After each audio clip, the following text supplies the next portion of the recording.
Good afternoon, students. Today's topic is breastfeeding in the child health nursing. Breast feed यानी माँ का दूध सभी बच्चों के लिए सबसे अच्छा नेचुरल फीड माना जाता है। बच्चे को जितना ज़्यादा समय तक अगर ब्रेस्ट फीड कराएंगे तो उतना ही उस मदर के लिए और फीड करने वाले बच्चे के लिए मतलब दोनों की हेल्थ के लिए बेनिफिशियल रहता है। बच्चों को फर्स्ट 6 मंथ तक सिर्फ और सिर्फ ब्रेस्ट फीड ही कराना चाहिए और 6 मंथ के बाद बच्चे को ऊपरी आहार यानी कि एडिशनल फीड हम दे सकते हैं उस बच्चे की न्यूट्रिशन रिक्वायरमेंट को फुलफ़िल करने के लिए। इसी को हम कह सकते हैं वीनिंग डाइट या फिर सप्लीमेंट्री फूड। 2 साल तक की एज के बच्चे को हमें ब्रेस्ट फीड कराना चाहिए और सप्लीमेंट्री फीड साथ में चलता रहता है। इन केस अगर हम बच्चे को ब्रेस्ट फीड कराते हैं तो 66 कैलोरी बच्चे को मिलेगी और अगर काऊ मिल्क की बात करें तो बच्चे को 67 किलो कैलोरी बच्चे को मिलेगी। So it means cow milk में बच्चे को कैलोरी ज़्यादा मिलेगी as compare to the human milk. Next is benefits to the baby. Breast feed कराने से बेबी को क्या क्या बेनिफिट हो सकते हैं। First is nutritive value. Nutritive में कैसे बेनिफिट हो सकता है ब्रेस्ट फीड कराने से बेबी को। ब्रेस्ट फीड करने से बच्चे को कैलोरी मिलती है जिसके कारण न्यूबॉर्न को एनर्जी मिलेगी और बेबी लेथार्जी फील नहीं करेगा। ब्रेस्ट मिल्क में कई तरह के अमाइनो एसिड प्रेजेंट होते हैं जैसे cystine, tyrosine, methionine, glutamic acid. ये सभी प्रोटीन को सिंथेसाइज करते हैं जो बेबी की डेवलपमेंट में हेल्प करेंगे।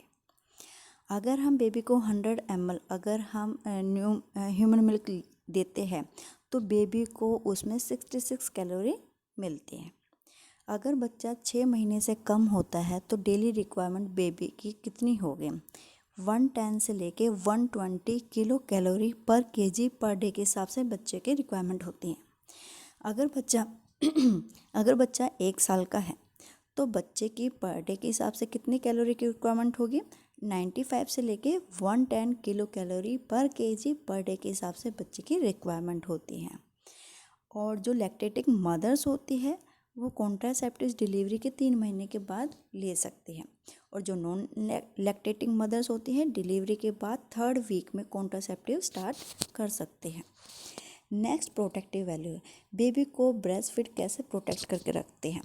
ब्रेस्ट मिल्क में कई तरह के प्रोटेक्टिव इम्यूनोग्लोबिन प्रेजेंट होते हैं जैसे IgA और IgM। ये सभी बेबी को किसी भी इन्फेक्शन से बचाने का काम करते हैं और बेबी को इम्यूनिटी भी प्रोवाइड करेंगे जिसमें बेबी को pneumonia, bronchitis, ear infections, obese, diarrhoea etcetera से प्रिवेंट करने में बच्चे की ये हेल्प करते हैं।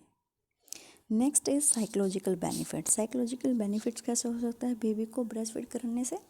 ब्रेस्ट फीड कराने से माँ और बच्चे में बहुत अच्छी बॉन्डिंग बन जाती है और बच्चा अपने आप को सुरक्षित भी महसूस करता है अपनी माँ की गोद में। जब ये एक दूसरे के साथ होते हैं तो दोनों को साइकोलॉजिकल सपोर्ट मिलता है। माँ का दूध बच्चे के लिए खरीदना नहीं पड़ता तो इसी वजह से जो बेबी के लिए फीड हमेशा अवेलेबल रहता है जो कि सभी बेबी के लिए इकोनॉमिकली बेनिफिशियल रहता है। Next is benefits to the mother. Breast feed कराने से मदर को क्या क्या फ़ायदे हो सकते हैं। First is prevent PPH। PPH क्या होता है पोस्टपार्टम हेमरेज। डिलीवरी के बाद के टाइम को हम PPH के नाम से जानते हैं जिसमें ब्लड फ्लो ज़्यादा रहता है। लेकिन अगर मदर अपने बेबी को जितना जल्दी फीड कराना शुरू कर देती है तो उतना ही ब्लड फ्लो धीरे धीरे कम होता चला जाता है। Next is natural contraceptive. Breast feed natural तरीके से कॉन्ट्रासेप्टिव का भी काम करता है। ब्रेस्ट फीड की वजह से ही मदर का यूट्रस अपनी पहली वाली पोजीशंस में जल्दी से आ जाता है जिसको हम बोलते हैं helps in involution of the uterus. Next decrease chances of the breast and ovarian cancer. Breast feed की वजह से ही मदर को ब्रेस्ट कैंसर और ओवेरियन कैंसर होने के चांसेस काफ़ी हद तक कम हो जाते हैं। Next is types of breast milk. इसको हम कह सकते हैं stages of the breast milk. First stage होती है कोलोस्ट्रॉम्स। बेबी बर्थ के बाद जो पहला मिल्क आता है उसे कोलोस्ट्रॉम कहते हैं। ये बहुत कम क्वांटिटी में ही बनता है लेकिन फिर भी बहुत न्यूट्रिटिव होता है। वैसे तो इसका कलर डार्क येलो कलर का दिखाई देता है लेकिन कभी कभी ये जो कलर होता है साफ़ और पतला भी हो सकता है।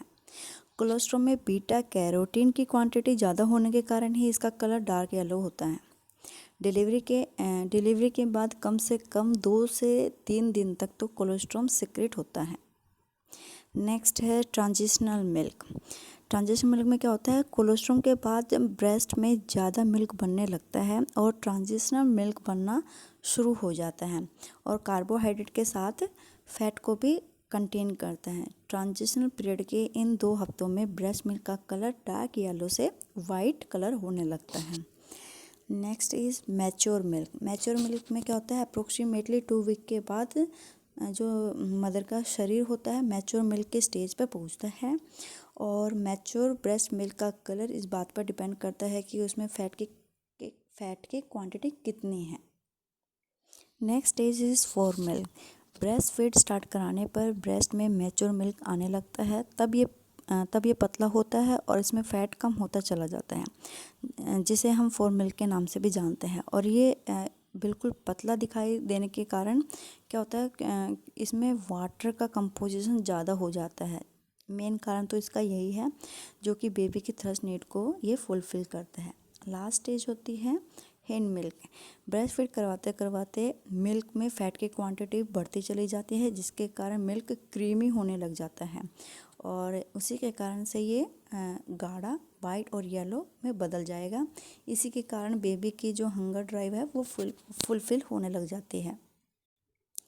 Next is difficulties in breast feeding. Breast feed कराने वाली मदर्स को क्या क्या प्रॉब्लम फेस करनी पड़ सकते हैं। First is inverted nipple. Inverted nipple मतलब कि निप्पल का अंदर की तरफ धंसा हुआ होना या फिर मुड़ा हुआ होना। इन्वर्टेड निप्पल के कारण न्यू ब्रेस्ट फीडर जो मदर्स होती है अपने बेबी को अच्छे से ब्रेस्ट फीड नहीं करवा पाती है, जिसके कारण बेबी अपने मदर का दूध अच्छे से नहीं पी सकते हैं। ऐसे में हम क्या कर सकते हैं, डिस्पोजेबल सिरिंज की हेल्प से इन्वर्टेड निप्पल को बाहर की तरफ उभार कर सकते हैं। Second is breast एंगोर्जमेंट। ब्रेस्ट एंगोर्जमेंट में क्या होता है, नेक्स्ट इज़ ब्रेस्ट एंगोर्जमेंट। डिलीवरी के बाद दूसरे और 5वें दिन के बीच किसी भी टाइम जो न्यू ब्रेस्ट फीडर मदर के ब्रेस्ट में ज़्यादा फीड या फिर मिल्क बन जाता है, जिसके कारण ब्रेस्ट में स्वेलिंग और टाइटनेस या फिर हार्डनेस ब्रेस्ट साइड पर फील हो सकती है मदर को और फीड कराने पर वहाँ पर उस साइड पर पेन हो सकता है मदर को। तो ऐसे में हम क्या कर सकते हैं, बेबी को ज़्यादा से ज़्यादा फीड कराना चाहिए जब तक बेबी का पेट ना भर जाए। और सेकंड हम कर सकते हैं कि जो ब्रेस्ट पंप आते हैं, ब्रेस्ट पंप की हेल्प से मिल्क को एक्सक्रीट करा सकते हैं, या फिर अगर इससे भी नहीं हो पा रहा है तब भी ज़्यादा मिल्क बन रहा होता है तो ब्रेस्ट एंगोज के टाइम पे हम डॉक्टर से कंसल्ट करवाते हैं। नेक्स्ट है मैस्टाइटिस। मैस्टाइटिस क्या होता है, ये इन्फ्लामेशन होता है ब्रेस्ट का, जिसके कारण मदर्स के ब्रेस्ट एरिया पर स्वेलिंग, पेन, रेडनेस और कभी कभी फीवर भी हो सकता है 101 डिग्री फ़ारेनहाइट तक। तो ऐसे में हम डॉक्टर से ही कंसल्ट कराते हैं। नेक्स्ट क्या प्रॉब्लम आ सकती है, सोर निप्पल। ये सबसे पहले स्टेज होती है जो first mothers breast feeder mothers होती है, ये फर्स्ट स्टेज मानी जाती है जिसमें पहली बार कोई मदर अपने बच्चे को दूध पिलाती है और बच्चा पहली बार मदर का दूध पीता है, क्योंकि बच्चे को नहीं पता होता है कि उसे कितने टाइम ड्यूरेशन तक, कब तक, कैसे पीना चाहिए। वो पहली स्टेज में ही ब्रेस्ट को काफ़ी लंबे टाइम तक दबा के रखता है, उसको नहीं पता होता है उसको बीच बीच में स्विंग करना चाहिए। तो ऐसे में क्या होता है, मदर के निपल साइड पे स्वेलिंग, पेन अक्कर हो सकता है और कुछ सेकंडों तक उसमें पेन भी मदर को फेस करना पड़ सकता है। नेक्स्ट है positioning during the breast feeding. जब मदर अपने बच्चे को दूध पिलाती है तो कौन सी पोजीशन में मदर को बैठना चाहिए बेबी को फीड कराने के लिए। सबसे पहली पोजीशन जो सूटेबल रहती है मदर के लिए वो होता है सिटिंग पोजीशन। सिटिंग पोजीशन में क्या होता है कि मदर कंफर्टेबल पोजीशन में बैठी होती है, मदर के लैप में बेबी को लिया जाता है और उसको अच्छे पोजीशन में जो फर्स्ट ब्रेस्ट फीडर मदर होती है फर्स्ट उसको असिस्ट कराया जाता है कि बच्चे को कैसे होल्ड डाउन करना है, कैसे बेबी का एक हाथ नीचे की तरफ होना चाहिए और एक हाथ ब्रेस्ट पे होना चाहिए, उसको प्रेशराइज करना करने के लिए, जिससे मिल्क अच्छे से निकल सके बच्चे को फीड के लिए। सेकंड जो पोजीशन है वो स्लीपिंग पोजीशन है, जिसमें कि मदर लेटी हुई होती है एक साइड में राइट या लेफ्ट, जिसमें ज़्यादातर ये पोजीशन जो सिजेरियन मदर होती है, सी सेक्शंस मदर जिनका ऑपरेशन से बेबी होता है, उनको ज़्यादा सूटेबल पोजीशन हम सिटिंग ज़्यादा अवॉइड करते हैं सिजेरियन में। और अगर मदर कंफर्ट है सिटिंग पोजीशन में तो सिजेरियन वाली मदर को दे सकते हैं, लेकिन कुछ टाइम तक, कुछ दिनों तक हम अवॉइड करते हैं सिजेरियन मदर को सिटिंग पोजीशन के लिए।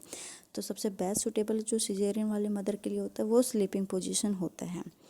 नेक्स्ट जो पोजीशन है पोजीशन तो दो ही है, सिटिंग और स्लीपिंग। नेक्स्ट है mother should be physically and mentally relax. जब बच्चे को मदर ब्रेस्ट फीड करा रही होती है तो मदर फिजिकली भी फिट होनी चाहिए, साथ ही साथ मेंटली भी फिट होनी चाहिए, क्योंकि जो जैसे ही मदर की हेल्थ होगी वो बच्चे पे वैसा ही असर करती हैं। हाँ, सबसे बड़ी बात कि जब बेबी अगर नॉर्मल डिलीवरी से अगर पैदा होता है, वजाइनली होता है, तो बेबी को जो फीड दिया जाता है वो तुरंत आधे घंटे से 1 घंटे के बीच में बेबी को फीड कराना चाहिए। अगर सिजेरियन ऑपरेशन से बच्चा होता है तो बच्चे को कम से कम 4 घंटे के बाद फीड कराना चाहिए मदर का। ऊपरी इन द सेंस कि हम बोतल फीड या फिर जो मार्केट जो कटोरी फीड जो होता है वो भी अवेलेबल हम बच्चे के लिए करा सकते हैं। जब मदर फिट हो जाएगी, कंफर्ट हो जाएगी बेबी को फीड कराने के लिए सिजेरियन में, तो हम 4 घंटे के अंदर बेबी दे देते हैं मदर को फीड कराने के लिए, और वो फिजिकली और मेंटली फिट होनी चाहिए। नेक्स्ट है time duration for the breast feeding, 20 minutes during each breast feeding episode. कम से कम मदर को अपने बच्चे को 20 मिनट तक तो दूध पिलाना चाहिए, 10-10 मिनट हर दोनों ब्रेस्ट को देना चाहिए। नेक्स्ट है टाइम इंटरवल, 2 से 3 घंटे के इंटरवल पे बच्चे को फीड कराना चाहिए। मिनिमम 2 है, मैक्सिमम 3 आवर्स होता है। After breast feed do burping to prevent the regurgitation. Breast feeding कराने के बाद बच्चे को बर्फिंग मतलब यानी कि डकार जरूर दिलानी चाहिए रीगर्जिटेशन से प्रिवेंट करने के लिए, जिससे कि जो बच्चे का अगर फीड कराया है बच्चे को बर्फिंग नहीं कराएंगे, डकार नहीं दिलाएंगे, तो जो बच्चे ने फीड लिया है वो क्या कर देगा, रीगर्जिटेट कर देगा, उसको वापस निकाल देता है। नेक्स्ट है कंपोजिशन ऑफ द मिल्क। अगर हम ह्यूमन मिल्क देते हैं और काऊ मिल्क अगर बच्चे को देते हैं तो उसमें कौन कौन से कंपोजिशन होते हैं और कितनी क्वांटिटी में होते हैं। तो जो हमारे कंपोजिशन होते हैं मिल्क में वो 3 होते हैं, प्रोटीन्स, फैट एंड लैक्टोज। अगर हम ह्यूमन मिल्क देते हैं किसी बच्चे को 100 ml के अकॉर्डिंग तो 1.2 ग्राम तो प्रोटीन बच्चे को मिलेगा ह्यूमन मिल्क से। अगर काऊ मिल्क देंगे तो 3.5 ग्राम प्रोटीन्स मिलेगा। अगर हम फैट की बात करें ह्यूमन मिल्क में 3.8 ग्राम होता है और काऊ मिल्क में 3.5 ग्राम होता है। और लैक्टोज की तरफ जाए तो 7 ग्राम ह्यूमन मिल्क में होगा और 4 ग्राम काऊ मिल्क में होता है। ये ईच 100 ml के अकॉर्डिंग इसमें कंपोजिशन दिया गया है। नेक्स्ट है कॉन्ट्रा इंडिकेशंस। कौन कौन सी कंडीशंस में ब्रेस्ट फीड बेबी को नहीं कराना चाहिए। फर्स्ट है रेडियोथेरेपी। जो अगर मदर कीमोथेरेपी यानी कि रेडिएशन ट्रीटमेंट मदर का चल रहा होता है तो बेबी को ब्रेस्ट फीड करना अवॉइड करना चाहिए। नेक्स्ट है अर्गोट अल्कलॉइड। इसमें क्या होता है, जो डाईहाइड्रो अर्गोटामाइन में जो मेडिसिन्स होती है जो ज़्यादातर सीवियर पेन, सीवियर हेडेक के लिए या फिर माइग्रेन के लिए सबसे ज़्यादा यूज़ की जाती है। अगर मदर इस तरह की मेडिकेशंस ले रही होती है तो मदर को बेबी को फीड नहीं कराना चाहिए। नेक्स्ट है एंटी मेटाबोलाइट्स। इसमें क्या होता है, एंटी मेटाबोलाइट के एंटी न्यूप्लास्टिक जो मेडिकेशंस होती है और एंटी मेटाबोलाइट जो ड्रग होती है अगर कॉम्बिनेशंस में पेशेंट को दी जा रही होती है तो ब्रेस्ट जो फीडर मदर होती है इन ड्रग्स का यूज़ करती है तो बेबी को ब्रेस्ट फीड कराना अवॉइड करना चाहिए। नेक्स्ट है लिथियम थेरेपी। लिथियम थेरेपी में क्या होता है, अगर बाइपोलर डिसऑर्डर के लिए जो मेडिसिन पेशेंट को दी जाती है मदर को दी जाती है तो उस टाइम कॉन्ट्राइंडिकेटेड होती है ब्रेस्ट फीडिंग। ये कुछ कॉन्ट्राइंडिकेशंस थी ब्रेस्ट फीडिंग के। अगर ये कोई चीज़ ट्रीटमेंट या मेडिकेशंस पेशेंट ले रहा होता है और वो अपने बच्चे को दूध पिला रही होती है तो ये ब्रेस्ट फूड बेबी के लिए अवॉइड कर देना चाहिए उस टाइम तक। Thank you students.